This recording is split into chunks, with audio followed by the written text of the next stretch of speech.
Hello, hi. So this is our in our last class we just studied about certain driving forces, gradients, and the result of these driving forces was the irreversible phenomena, and this irreversible phenomena, which was the result of these thermodynamic forces, that this is known as flux. Okay, so this we have studied in our last class, and we have seen that these gradients or thermodynamic forces, they are symbolized by xi, where I can be anything, and this the result of this thermodynamic force is a irreversible phenomena, and we call them as fluxes, and they are symbolized by ji. And we know that this ji is dependent upon, ji is function of xi, or we can say, because we know that this ji can be a function of only one type of gradient or one type of force, or it can be a function of multiple forces. So we'll write ji is function of, ji is equal to ji function of x1, x2, and so on. Now we can apply Taylor's expansion theorem on the above equation if values of x1, x2, which are the forces, which is not very high, and we know that these values are not very high.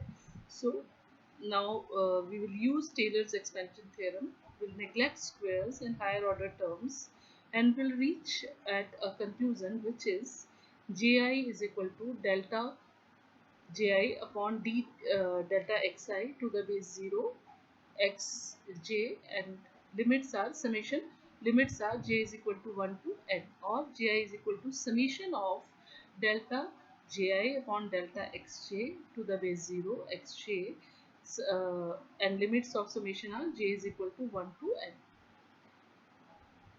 So now we can write it in a form of a general relation, and we can write a term Lij is equal to delta Ji upon delta Xj to the base 0.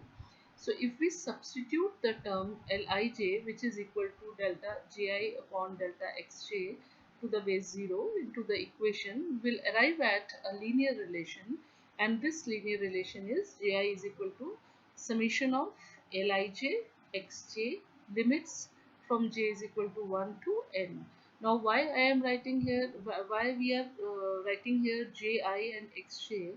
J means we are just writing down the flow. J means we are writing down a flow J, and xj means we are talking about the force, thermodynamic force, which is creating or which is causing this Ji. So we are using the term xj. So now here we now understand that here Lij is equal to delta Ji upon delta Xj to the base 0, and we have, when we have put up into that equation, we arrive at a linear relation, and this linear relation, which is Ji is equal to Lij Xj summation j is equal to 1 to n, this is termed as a general linear phenomenological relation. Now because Sanger has conceptualized this equation. So this is termed as Onsanger's general linear phenomenological relation also.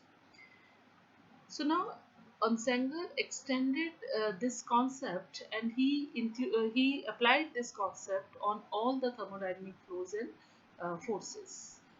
He calculated everything, taking into account the every irreversible thermodynamics thing, taking into account, or non-equilibrium thermodynamics thing, taking into account the relation, which is ji is equal to summation of Lij xj summation j is equal to 1 to n.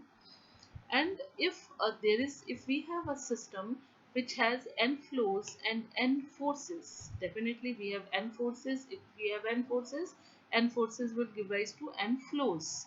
So he just wrote down the equations, and he said that phenomenological equations can be written as for n forces and n flows as, for first force and first flux, if there is if we name forces as 1 2 3 till n, and if the result of these forces are fluxes which are known as which are also named from 1 to n, then we can have linear relations.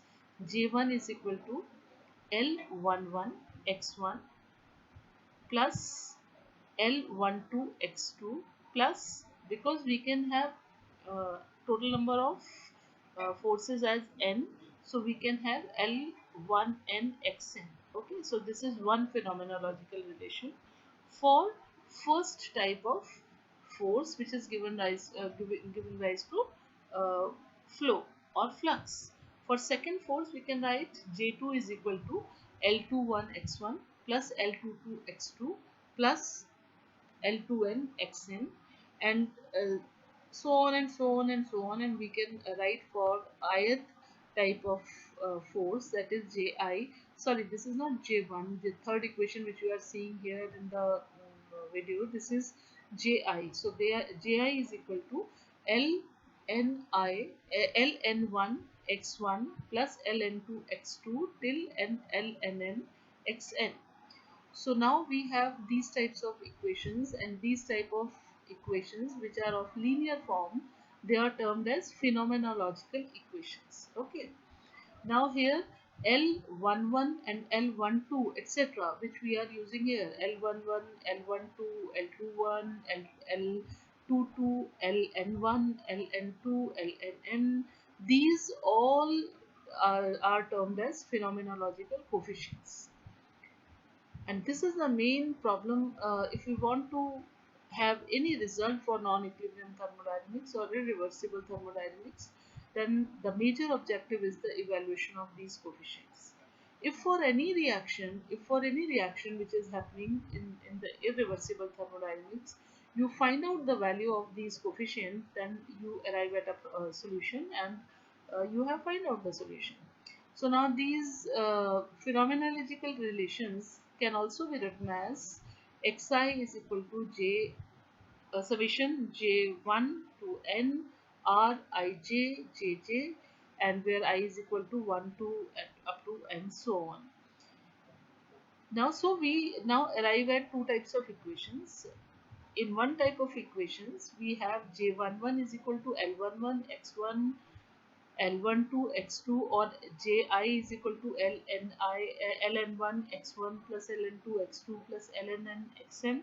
And in another type of equation, we have xi, which is a equation for xi is, what is xi? Xi is force. So there is another equation, xi is equal to summation of j1 to n rij jj. So now we have two types of coefficients here. One are Lij type of coefficients, another are Rij type of coefficients. Now these Rij type of coefficients, they have the characteristics of generalized resistance or frictions, and this Lij type of coefficients, they have characteristics of generalized conductance or mobilities. So so now we can have two types of or we can have two types of modalities for these coefficients. One which have characteristic of generalized resistance or frictions like Rij, another which have characteristics of generalized conductance or mobilities like Lij. Now these equations, that is the either phenomenological relation 1 or 2, they depend upon the convenience of analysis of physical reality. These all linear phenomenological relations, they hold good for sufficiently slow processes when the system is not too far from equilibrium. However, still the phenomena which are covered are very vast. There are too many of phenomena which can be covered under this umbrella. Now these coefficients Lii, Ljj, Rii or Rjj, they are termed as straight coefficients.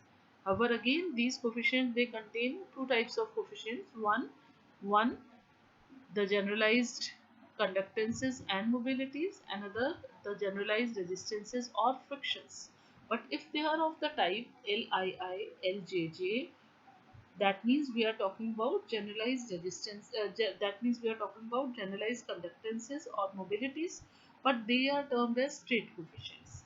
And if we are talking about coefficients like RII, RJJ, where we are talking about generalized conductances or mobilities, but they are RII, RJJ type of coefficients, then we call them as straight. Again, we call them as straight coefficients, representing resistances or frictions.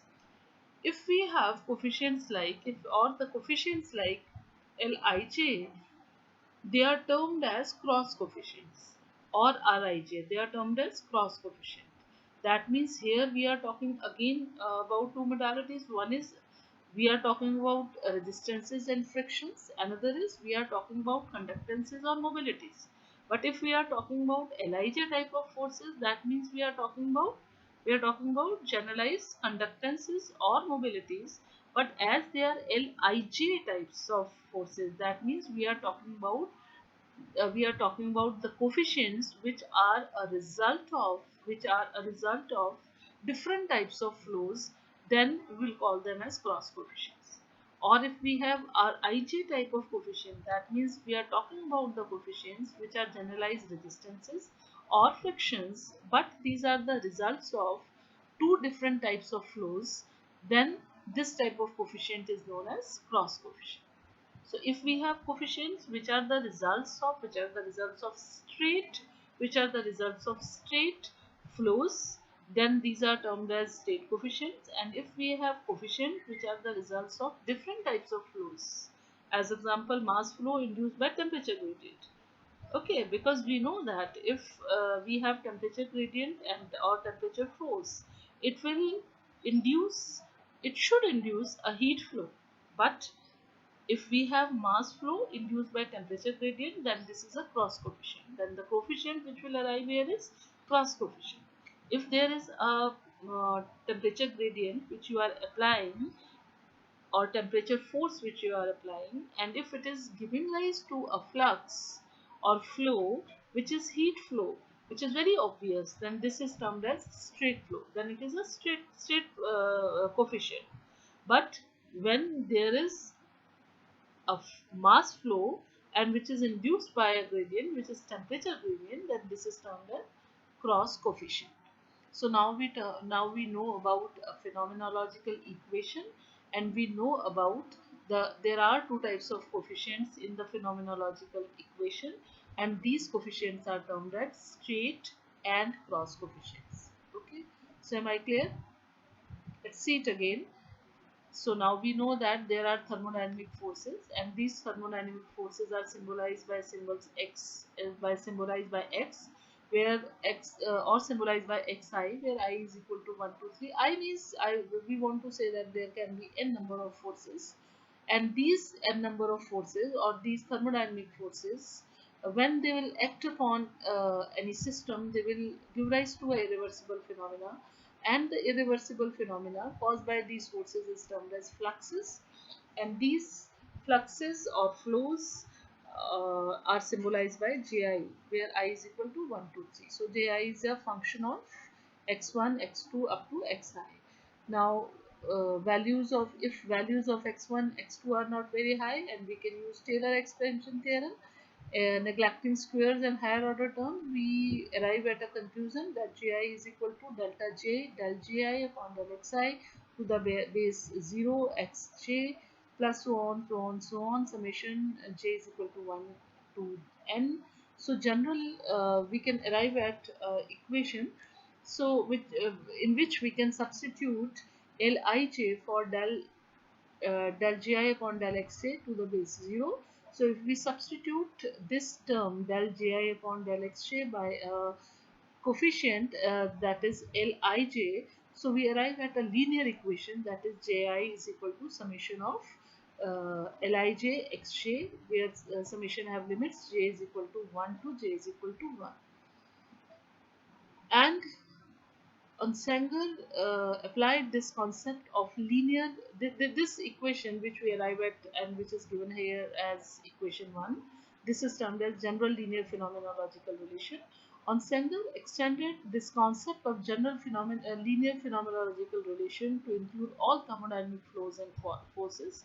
So if we have a system which have n flows and n forces, phenomenological equations can be written as, remember we have n flows and n forces. That means if we have n flows, if we have n gradients which are n forces which are applying, definitely we will have n type of flows.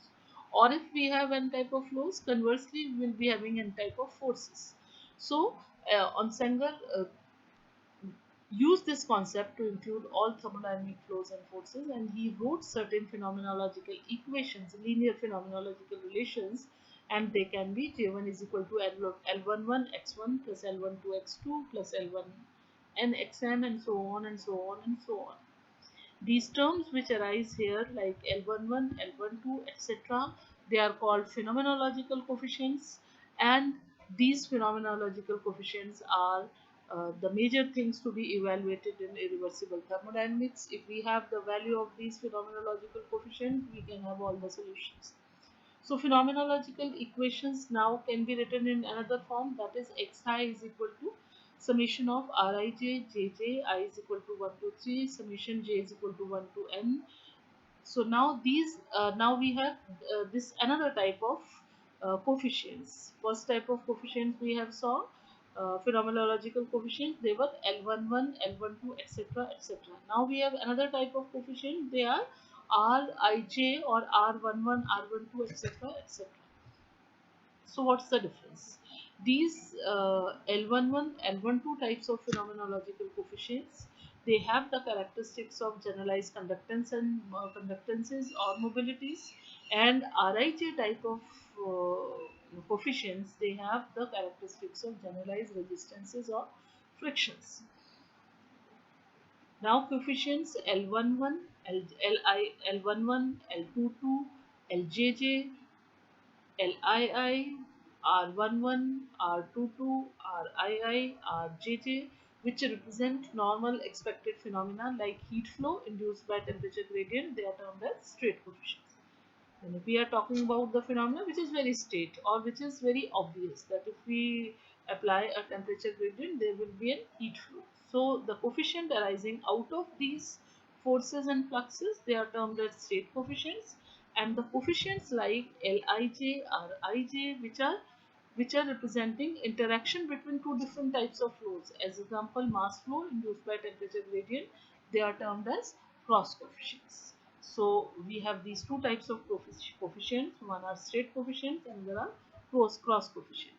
So whenever we are dealing with any reaction, or whenever we are dealing with any process in any system in irreversible thermodynamics, the most important thing is to write phenomenological relations, uh, and then to write phenomenological equations, and then to write or to find out the phenomenological coefficients. If we find out the value of phenomenological coefficients, everything is done and we are sorted. Okay, thank you.